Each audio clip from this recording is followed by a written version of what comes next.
Assalamualaikum warahmatullahi wabarakatuh. Perkenalkan kami dari kelompok 10 ingin mempresentasikan hasil diskusi kami mengenai analisis cash flow optimal pada kontraktor proyek pembangunan perumahan. Mungkin sebelumnya kami akan memperkenalkan diri terlebih dahulu. Kami kelompok 10 berisi dari Dewi Novitasari, kemudian ada Nova Ari Prihatin, kemudian ada Aziz Rahmanta, kemudian ada Doni Firmansyah, kemudian ada Nanda Fitriani, dan saya sendiri Wahyu Wiji Wicaksono. Mungkin yang selanjutnya adalah mengenai pengertian proyek. Proyek konstruksi merupakan salah satu jenis proyek yang bersifat sementara dengan ketidakpastian atau memiliki resiko yang relatif tinggi dibandingkan dengan proyek pada bidang pekerjaan non-konstruksi. Nah, misalnya manufaktur karena sifatnya yang unik, dinamik, dan kompleks. Semakin besar skala proyek, maka potensi resiko proyek konstruksi semakin berkembang. Nah, resiko-resiko tersebut dapat menjadi kendala dalam menyelesaikan pekerjaan sesuai dengan kualifikasi yang telah ditentukan. Nah, yaitu pelaksanaan pekerjaan diselesaikan tepat pada waktunya dengan biaya pengeluaran yang paling minimum. Untuk mengetahui suatu proyek diperlukan juga pengetahuan yang cukup mengenai proyek tersebut.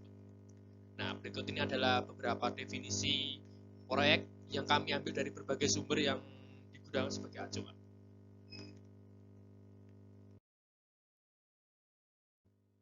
Nah, untuk yang pertama adalah ada 3 batasan atau yang disebut dengan 3 kendala yang merupakan parameter penting bagi penyelenggara proyek yang sering diasosiasikan sebagai sasaran proyek, yaitu ada anggaran, jadwal, dan mutu.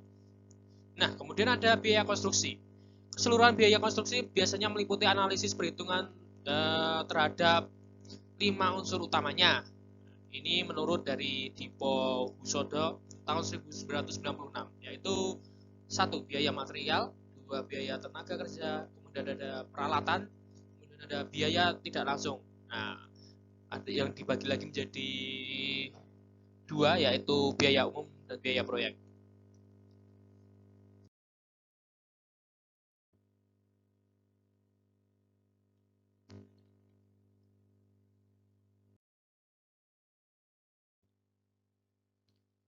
Selanjutnya ada penjadwalan waktu. Perencanaan waktu merupakan bagian yang sangat penting dalam proses penyelesaian suatu proyek.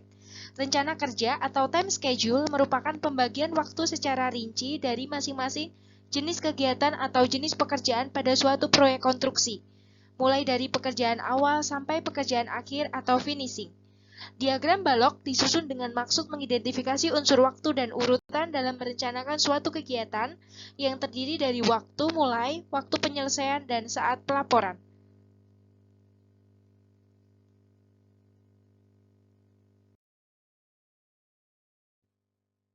Selanjutnya ada kurva S. Adalah sebuah grafik yang dikembangkan oleh Warren T. Hannum atas dasar pengamatan terhadap sejumlah besar proyek sejak awal hingga akhir proyek. Kurva S ini dapat menunjukkan kemajuan proyek berdasarkan kegiatan, waktu, dan bobot pekerjaan yang direpresentasikan sebagai presentasi kumulatif dari seluruh kegiatan proyek. Kurva kemajuan yang disebut kurva S ini secara grafis menyajikan beberapa ukuran kemajuan kumulatif pada sumbu tegak dan terhadap waktu pada sumbu mendatar. Kemajuan ini dapat diukur menurut jumlah nilai uang yang telah dikeluarkan, survei kuantitas dari pekerjaan di proyek, jumlah tenaga kerja yang dipakai. Jadi, kurva S itu adalah salah satu bentuk pengendalian waktu terhadap sesuatu yang dibandingkan. Fungsi kurva S adalah yang pertama menentukan penyelesaian bagian proyek, yang kedua menentukan besarnya biaya pelaksanaan proyek, yang ketiga menentukan waktu penandatanganan material, alat, dan pekerja yang akan dipakai untuk pekerjaan tertentu.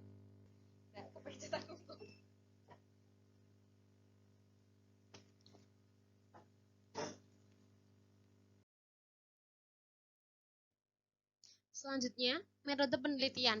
Pada proses penelitian ini, data yang dibutuhkan yaitu rencana anggaran biaya, time schedule, daftar harga penjualan. Pengolahan dan analisis data dilakukan setelah pengumpulan data dengan cara sebagai berikut.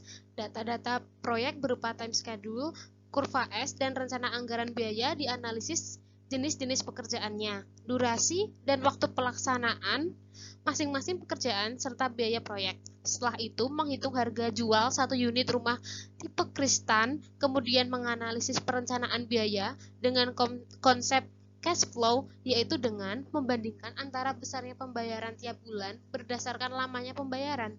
Penelitian ini mengambil lokasi di proyek perumahan Puri Kepala Gading, Minahasa Utara.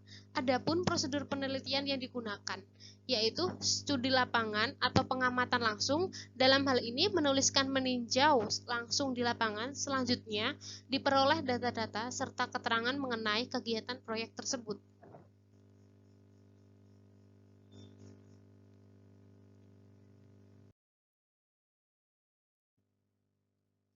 Langkah-langkah perhitungan cash flow. 1.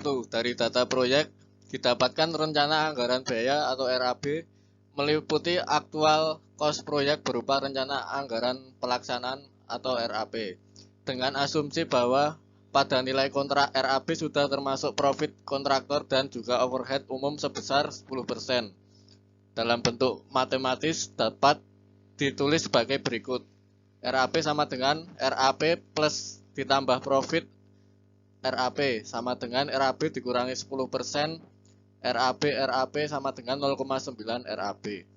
2. Aktual cost project atau RAP dibedakan menjadi biaya tak langsung atau overhead proyek. Untuk mempermudah perhitungan diambil asumsi bahwa besarnya biaya tak langsung proyek adalah sebesar 5% dari RAB. Dapat ditulis biaya tak langsung sama dengan 0,05 RAB. Biaya langsung merupakan biaya pelaksanaan konstruksi fisik yang besarnya adalah selisih antara RAP dan biaya tak langsung. Dapat dihitung sebagai biaya langsung. RAP dikurangi biaya tak langsung.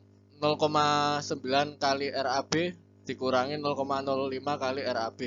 Hasilnya sama dengan 0,85 dikali RAB.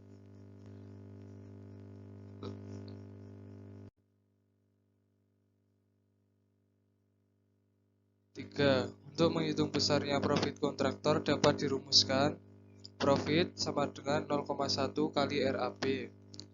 4. Pembayaran dari owner kepada kontraktor dilakukan setelah 1 minggu pekerjaan konstruksi. Besarnya pembayaran telah ditentukan tergantung dari lamanya pembayaran.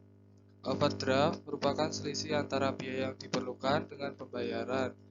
Overdraft sama dengan RAP kum dikurangi bayar kumul. 6. Bunga overdraft untuk mempermudah hitungan. Besarnya bunga overdraft tiap bulan sebesar 1% dari bunga overdraft sama dengan 0,01. Untuk berikutnya adalah hasil. Hasil dari penelitian ini adalah yang pertama, dari jangka waktu pembayaran yang paling menguntungkan untuk